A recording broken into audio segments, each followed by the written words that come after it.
Duda tonto di ke lase kini kan lase ẹ̀yin tẹ́ wà ní Nollywood náà alábòsí náà gbogbo yín anyway bẹ́ ṣe jọ máa ń ṣe fúnra yín nìyẹn náà tẹ́lómi náà bá ń go through nǹkan kò ń jáde fún wọn so ẹjọ́ ọlọ́wọ́ yín alábòsí gbogbo yín tẹ́ bá ti sọ̀rọ̀ tẹ́ tún wá lọ ṣe fídíò hello she's not the one I'm talking about àwájọ fool àbí fool àwájọ fool bẹ́ ṣe jọ máa ń ṣe fúnra yín nìyẹn ìfọ inú àwọn kan gan dùn pé wọ́n ń wọ́ Ìyábọ̀ bàjẹ́. They see her as a threat. They see her as a threat. So inú wọn dùn gan. Wọ́n máa fi fire fake account á máa fò lórí fake account. Olúkálùkù á máa kọ tiẹ̀, á máa kọ tiẹ̀. Ẹlòmínà lọ kọ this life kìnìkan. Ìgbà tó ń kọ síbẹ̀ ṣé Ìyábọ̀ ṣe ẹ rí. Ẹ lè rí mi kò síbi tẹ́ ti máa mú wá kí n lọ. Tẹ́ ti máa rí pé mo bu sí comment àbí mo judge ẹ. Why show share me no. Ní personal issue kò share mi kò bú mi rí kò sí nǹkan tó kàn mí. It's none of my business. So kí ló ti bá ṣe wá yẹ pé torí pé òun àtẹ̀yàn kan ní issue wà kàn lọ fún ni why will I do that kò ṣe mi rí náà ká ló ṣe mi rí nsìn máa lọ opportunity kí wọ́n gba payback náà ń pè payback time but kò ṣe mi kò dá sọ̀rọ̀ mi rí ìkòdè so kí n tèmi what is my business in that ẹ wá mú group chat yẹn ẹ wá lọ leak ẹ síta ẹ dá o èyí tó lè mú Ìyábọ̀ Òjó àdìẹ sí group yẹn ó rí àṣeyàn tòun ni ló ṣe àdìẹ ó dẹ̀ bá tiẹ̀ jẹ́ ó dẹ̀ kó group yẹn ó dẹ̀ lọ dà mo gbèdì fún yín abẹ́ lórí sílẹ̀ ni mo gbèdì fún yín ẹ burú léèyàn ẹ ṣe súnmọ́ okay Ìyábọ̀ Òjó náà this is a lesson for you tó bá tún ti gbé kéèsì Nàìjíríà kan jáde tún bá wọn dá sí you ọlá kó ẹyọnu eléyìí o you will overcome that I know kí ló ń bọ ẹ bá tún gbàgbé ìṣòro tó bá lè handle lọ́lọ́ máa ń fún yàn is because Ọlọ́run rí pé Ìyábọ̀ ó lè handle ele torí ẹ̀ ló ṣe lọ fún and ó dẹ̀ ń ṣe nǹkan I like your narrations thank you àwọn òbí tẹ́yìn wò yẹn kọ́ lèmi wò èèyàn ẹ̀pù ẹ̀ ó wá sọ pé kò sọ bẹ́ẹ̀ mọ́ that's number one. Number two, group chat. Ta ló gbé síta. Tí bá create group sí tí mo add yín sí. Àwọn tí tèmi máa add. Ẹni tó tún mọ ni ló ń ṣe ni. Ẹ rọra gbèjè yan. Àwọn tó ń gbìjà ẹ sì máa bojú ìyá ẹ jẹ́. Wọ́n máa bojú ẹ jẹ́. Ó yá, ẹ wá àwọn tó ń gbìjà. Ìtó tiẹ̀ ń ta bra yẹn tiẹ̀ try tiẹ̀. Ìyẹn sì ọjọ́ tí mo ṣe show fún yẹn pé wọ́n jáde. Ọjọ́ kejì yẹn bọ́ta ó ṣe show. Ìyá mi ni o she's a nice person ìtọ́kọ ẹ̀kú kan ṣe ẹ̀rí kó bọ́ta ẹ̀rí kó gbìjẹ́ ṣe yìí rí mọ́mí ẹ̀ ń tà kán wá defend ṣe ẹ̀rí ìwọ náà máa tì kó máa bá wọn fẹ́ orí rọ́kú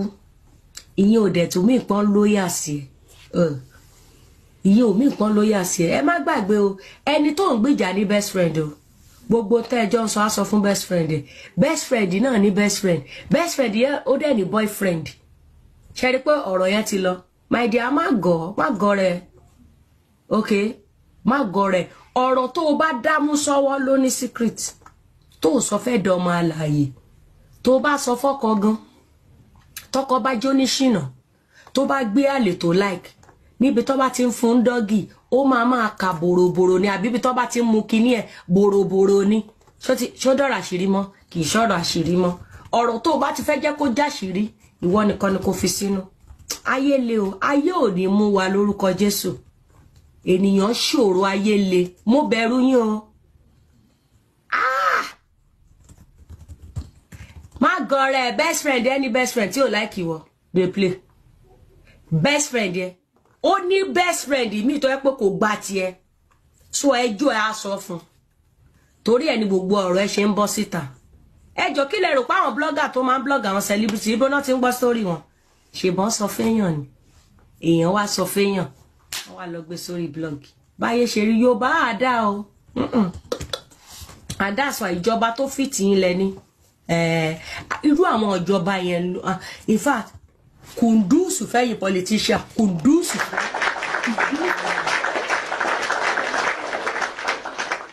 dá léèyàn no you people are àwọn tí mo ti wá rí tó bá jà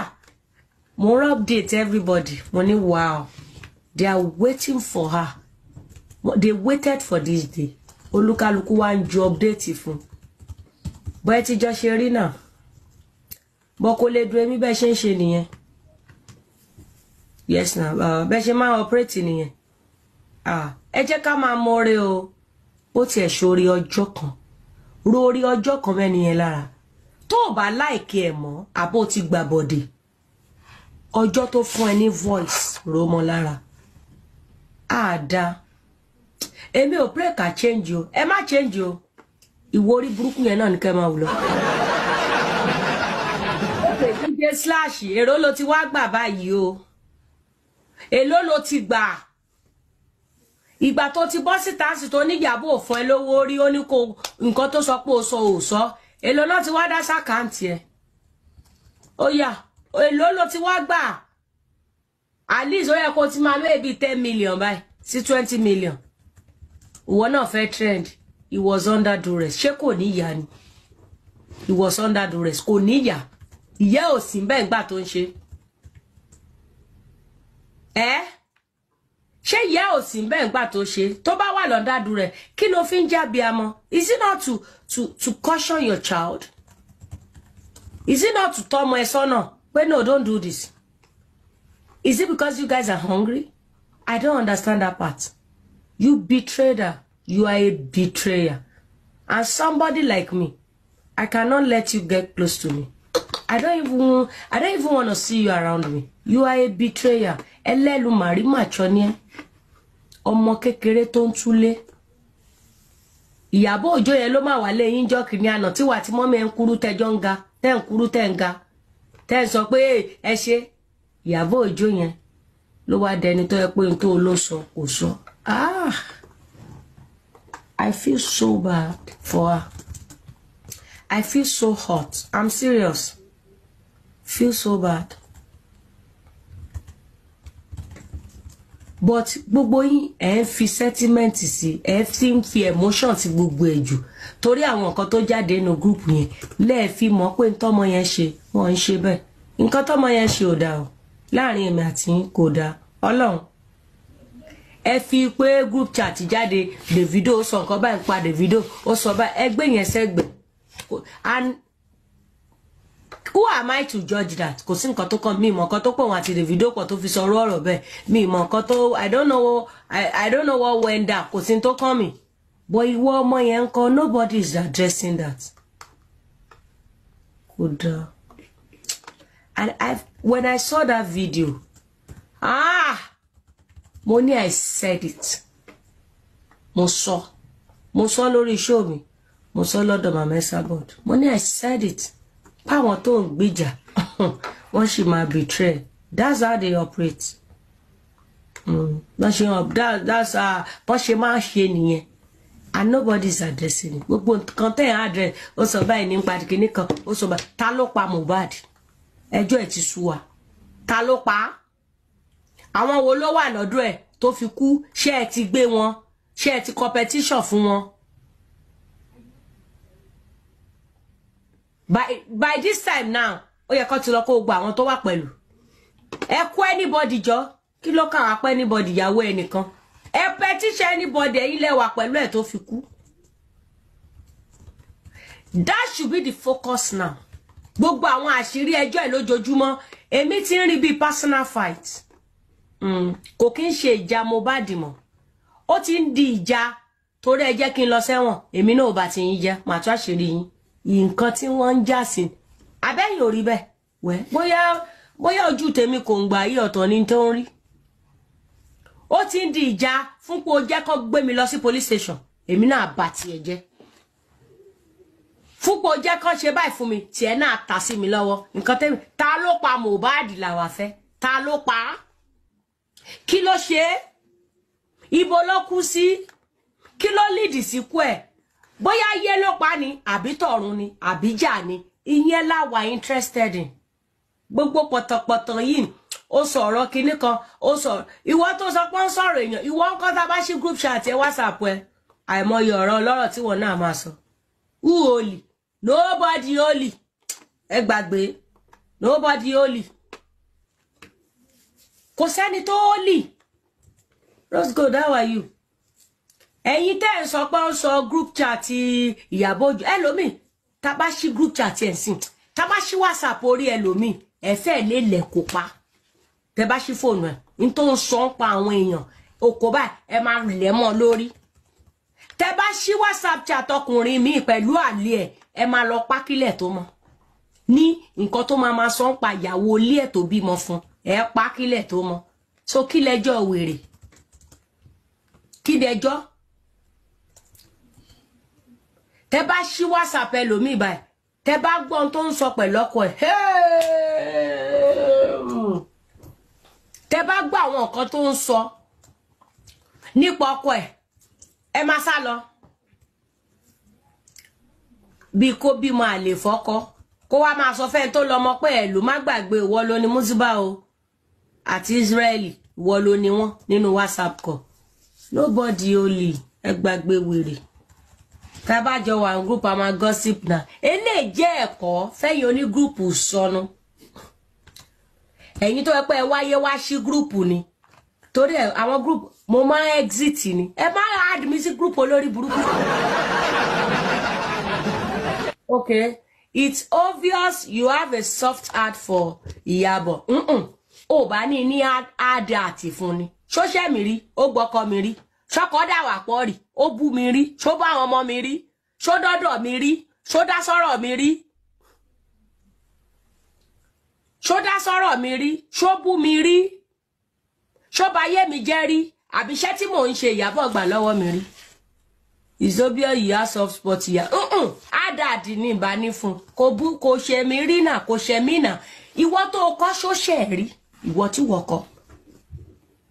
Ẹni tó bá ti ṣẹ̀ rí, ẹ lè jọjà, kò sí nǹkan tó kàn mí, ẹ lè kọ any caption síra yín. Bóyá wọ́n ti tèmi kò ṣe mi rí náà. Mufasa Ṣẹ́wà, ìyá ọgbà I've missed you. Ṣẹ́wà, kò ṣe mi rí náà. Okay, ṣé títorí pé wọn àti VDM ti ń jà báyìí sí kí n dẹ̀lẹ̀ kó pa. Okay, mi àti VDM àjọ tán àbí. Nǹkan tẹ́ ẹ̀ accuse obìnrin fún. The things that you guys are accusing her of. Most of you do it. No one is holy. Ẹ gbàgbé wèrè. Nobody is holy. It's obvious you have soft spot for her. Kí ló dé hard spot ní ìbání fún àbí. Bí kò ṣe mi rí. Ẹ̀yin máa ń jà bí afọ́jú ni ẹ kì í ro àtúbọ̀tán kẹ́ tó dá sí nǹkan kẹ́ tó jà ẹ kì í ronú ẹni kò ṣẹ̀ mí rí kò bú mi rí mi rí bí tó ti gbọ́ ọmọ mi ṣe pé rí mi rí bí tó dárúkọ mi rí mi rí bí tó ti fẹ́ fún mi ní contract tó ní ẹ má fún kò bá ṣe gan ṣé mo rí mi ò lè evidence mi ò rí mi rí bí tó ti fẹ́ fún mi ládùúgbà tó ní ta ni ẹ má gbé fún jọ mi rí rí náà so kí wá ní ti tèmi ẹ̀yin tẹ̀dẹ̀ ń jà kiri ìjálé ọkọ yín ẹ̀jà tán ìjà social media tó jàjàjàjà tí ilé ọkọ ẹ o èrí resolve ìjà tó yìí wà láàrin àwọn ọmọ yín tó fi jọ máa ya Awùsá ẹ tí rí parí bọ́ ẹ fẹ́ parí ìjà Ìyábọ̀ fi ẹ ń lọ kiri bọ́ àwọn ọmọ ẹ àwọn ọmọ ìyá Awùsá ni wọ́n o rí yẹn parí o kò rí yẹn parí ìjà wà àtọkọ ẹ bẹ́ẹ̀ ṣe kóra yín kiri tó rí yanjú ìyẹn náà wà ń bẹ ìjà ọ̀gá ẹ bó ṣe gbé lówó tó fọlọ́pàá gbé ẹ ó sì wà kóòtù ó rí yanjú àfi social media orí burúkú yìí fi social media nǹkan tí ó kàn yín lẹ máa ń jà fún gbogbo nǹkan lẹ máa ń fi emotions àti sentiment I don't roll like that why a sì máa lọ jíyìn fọ́lọ́run tí gbogbo wa bá lọ alẹ́ nìkan lókè tá lọ jíyìn fún tí gbogbo wa bá lọ mi ìdẹ̀fẹ́ kọ́lọ́run dí ọ̀nà àdúrà mi ẹni tí ó bá ṣẹ́ mi àṣebẹ́ mọ̀ mi lórí TikTok tó bá ṣẹ́ mi ìmọ̀ yẹ́ rí ṣáà má dárúkọ mi ìmọ̀ ẹ rí bọ̀ kó wá fún mi ó parọ́ mọ́ mi I will come for you mi ní wá fún ẹ báwo I will come for you because nǹkan tó kọ́ fún ni màá dẹ̀ẹ̀dẹ̀ lò ńgbà tán gbẹnu tèmi falágbáfọ̀ àti pé mi náà tó bá tún wù mí kí n tún dẹ́ ẹ lóhùn tó bá wù mí tí ó bá wù mí ẹ lè máa gbó bí ajá bí ewúrẹ́ màá kàn máa wò yín ni tó bá wù mí ni bí òwú nǹkan tó bá wù mí mo máa ń ṣe àbẹ́yìn ẹ̀yin yìí lè máa dictate fún mi ẹ̀yin faceless people. àbí ìkórìíra ìjákulẹ̀ ẹ pé Lady K Ìfẹ́olúwa show àwọn nǹkan tẹ́ máa lò wà available kò sí lọ kábọ̀ bẹ̀ ṣáwọn pẹ́ẹ̀fù ní lọ́lọ́kọ̀ ìjọ̀kan ṣé big size medium size small size ni gbogbo ẹ̀ ló wà available lọ́dọ̀ Lady K Ìfẹ́olúwa show ẹ̀yẹ́ ti pè mí sórí WhatsApp number mi tẹ́wọ́ lójú screen ìwọ tó bá jíyàn tó yẹ pé o ti lóṣẹ́ iṣẹ́ ò dáhùn lára ẹ̀ kan sí mi kó wá try ẹ̀ wò èmi ní iṣẹ́ kan tí màá fún ẹ tí wàá lò pẹ̀lú orúkọ tó ju orúkọ lọ wípé ní orúkọ Jésù ní kí gbogbo ekú kó wólẹ̀ wàá bá mi lo iṣẹ́ yẹn tó bá wà lò tán wàá máa lo iṣẹ́ tó bá fẹ́ lò bóyá iṣẹ́ máa dáhùn lára àbí kò ní ṣe dáhùn wàá wá sọ fún mi ó ṣúọ̀ iṣẹ́ máa dáhùn lára ẹ ní orúkọ Jésù iṣẹ́ máa ṣiṣẹ́ lára ẹlòmíì ti wí ọṣẹ àánú kò ṣiṣẹ́ ẹlòmíì ti wọ ṣẹ̀ṣẹ́gun kò ṣiṣẹ́ nǹkan kan ló fà àṣírí ńlá ni èmi á wá fún ẹ ní iṣẹ́ kékeré kan kó lọ lò kọ́kọ́ fi ṣe kíni kó fi bà àṣírí yẹn jẹ́ kó fi tú àṣírí yẹn tó bá wà lò tán wá bẹ̀rẹ̀ sí lẹ́ni iṣẹ́ tó bá fẹ́ lò ìbàjẹ́ tàbí ìbàjẹ́ tí ṣẹ́gun ìbàjẹ́ tí ojú rere ìbàjẹ́ tí ìbùkún ẹni iṣẹ́ tó bá fẹ́ lò kó wá bẹ̀rẹ̀ sí lọ máa lò kó wá wo títóbi ìyanu Ọlọ́run ní Ọlọ́run fún wa lóore ọ̀fẹ́ fún wa lẹ́bùn àwa làmọ́ lò lógun ayé ṣe kíni ló ṣe fi wá dára tó wù ẹlòmíì ohun tí ò yẹ kó ṣẹlẹ̀ sí ló ṣẹlẹ̀ sí ipò tí ò yẹ kẹlòmíì wà kúló wà ẹlòmíì dẹ̀ fi àìmọ̀kànmọ̀kàn àìkàkọ́kún ó dẹ̀ fi fàyè gba Sátánì ó dẹ̀ wọlé sí lára ó dẹ̀ sọ rẹ̀ dọ́ba sínú ayé ẹ̀ ní ilẹ̀ ayé ta wà yìí kò ṣe dúró wò ó máa jára ẹ̀ ṣẹ́rí Sátánì àtúwá máa ṣe ní ìṣe tó jẹ́ wípé wàá rí ohun tó máa wọ̀ ẹ́ sàn báyìí wàá kórìíra ẹ̀ ohun tó máa jẹ́ kí àdúrà ẹ gbà kí ogun tó ń jà ẹ̀yẹ kó ṣẹ Sátánì àti rí pé yes ó ti dé kòríta yẹn ó ti rí solution ṣé wá rí solution yẹn á wá lọ sọ́dọ̀ ohun ìríra fún ẹ wá wá kórìíra kíní yẹn àbí kó máa bá kíní yẹn jà tó yẹ kó wọn kọ́ máa pẹ́ kí ló tẹ̀yà ṣe bí tí mo kàn ń jà sí kíní kí ló dé tí mo kàn wáyé ti kíní báyìí kí ló dé tí mi ò gbà ti kíní ìgbọ́ báyìí kí ló dé tí mo kórìíra kíní báyìí kí ṣe lásán kò ṣe lásán solution ráyè ló kórìíra yẹn solution ẹlòmíràn ni ewo gbogbo wọn ṣe máa sọ nìyẹn o ti ra irọ́ títí àsìkò tó máa ra òtítọ́ kò ní sẹ́ni tó máa sọ fún ẹ ìwọ fúnra rẹ ni wàá sọ fúnra ẹ tí ò bá ti gba Sátánì láàyè torí Sátánì á máa jẹ́ kó yẹ pé gbogbo ẹ̀ irọ́ ni ìwọ náà wá dúró lórí ẹ̀ wípé mo ti lo àwọn oríṣiríṣi irọ́ ní gbogbo ẹ̀ kò sí kankan tó ń ṣiṣẹ́ ṣùgbọ́n tí o bá ṣe kíni tó bá jáde gbà pé má tẹ̀ gbìyànjú ẹ̀ wò ó ṣe rọ́ kò ṣe rọ́ má tráyè wò ó bá bọ́ lọ́wọ́ ogun náà ojú ọba ti èṣù kó tó bẹ̀rẹ̀ lílo ẹ̀gbọ́n ní Sátánì àti jápa pé wá má kó bá mi ó ti fẹ́ fún òun léèwọ̀ jẹ́ ó máa jápa kó tó bẹ́ẹ̀ orúkọ tó ju gbogbo orúkọ lọ orúkọ Jésù ẹ̀yin bàbá ẹ wo bí wọ́n ní ìdánwò ló bí ọkẹrẹ gbogbo ẹ̀yin tẹ́ bá ní ìdáwọ́ kan spiritual items ẹ jẹ́ kí n gbọ́ gbogbo ẹ̀yin tẹ́ bá fẹ́ ra wig ẹ fẹ́ ra aṣọ ẹ fẹ́ ra jewelries gbogbo ẹ̀ lóríṣiríṣi lọ́dọ̀ Lady K Ìfẹ́olúwa show wà available ẹ pè mí ẹ bá mi share ètò ẹ bá mi fọwọ́ gbórí ayé ẹ bá mi subscribe sí YouTube channel mi ojú òní tẹnikẹ́ni ni wà láṣẹ Èdùmàrè àjọrò àánú gbà iye gbogbo àtọwà lọ́wọ́ ẹ ṣeun ó dàbọ̀.